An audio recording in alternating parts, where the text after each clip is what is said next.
Hey, welcome to Read It Studios. It's Reed. I wanted to talk a little bit about Glitch Techs because this is the show that my family and I have been watching for a while now, and yeah, also the reason why I haven't gotten that Witcher season 2 video in yet. So I apologize about that.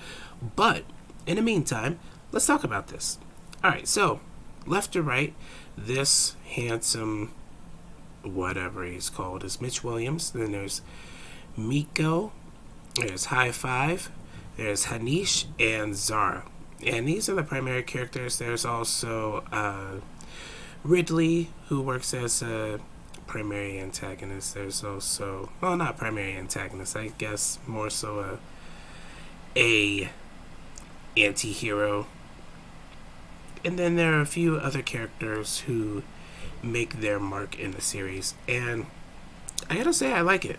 I like the series quite a bit. It's for, I'd say, middle school, high school age, very gamer based. If you slapped together Men in Black and VGHS, which is Video Game High Schools from Rocket Jump, this is what you would get in cartoon form. And I mean, it's Kim Possible. The graphics are Kim Possible. The vibe is Kim Possible. But I think they do a good job of introducing more of the video game aspect into mainstream, which has already been done through Twitch and whatnot, but it's a good show. I like it. Not a whole lot in the way of core conflict yet, which they have been foreshadowing for the past couple seasons. So we'll see what goes on from there. There isn't much conflict between Miko and High Five, which are the two in the middle back to back. They are the thickest of thieves, and I anticipate that whatever, I mean, they've had plenty of opportunities to create some sort of divide between them, and these two characters just refuse to have anybody's back but each other's, more or less. I mean, they're good team players, obviously, but when the back's against the wall, they look to each other, which Zara here has confessed some sort of romantic feelings towards High Five here, and I mean, you can't see my cursor, but I'm going over them. But Miko hasn't done any of that, even though she is way more affectionate towards High Five than pretty much, I mean, aside from her sisters, nobody.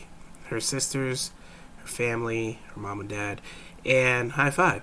So there could be some foreshadowing of relationships here. I don't know if they'll explore that since this is considered a Y7 and not a teen. But I'm pleased with what I've seen so far. We're doing our second watch through. I examined the foreshadowing that I talked about earlier. It is really just small pockets of heavy foreshadowing. They don't show a whole lot of, it's not subtle. It's not looking in the small places for clues like a bunch of other shows are. It's straightforward, easy to understand, and fairly engaging, especially from a gamer point of view, which we're all gamers. The diversity is great. There are a couple of Caucasian primary characters as well, not to mention Phil. So this is a really well-rounded, diverse cast. I just picked this picture because it was the first one of most of the cast I could see. And yeah, we'll see what happens in August with season 3. I hope that this one goes on for at least 3 more seasons. I can see it really fleshing out with some of the hidden antagonists that I assume will be there. And yeah, if you are curious about more of it, I'm not going to do a whole lot of spoilers here. If you're curious about more, check it out on Netflix. I believe that it just dropped out of the top 10, which is a shame. But As always, thanks for watching. I'll catch you on the next one.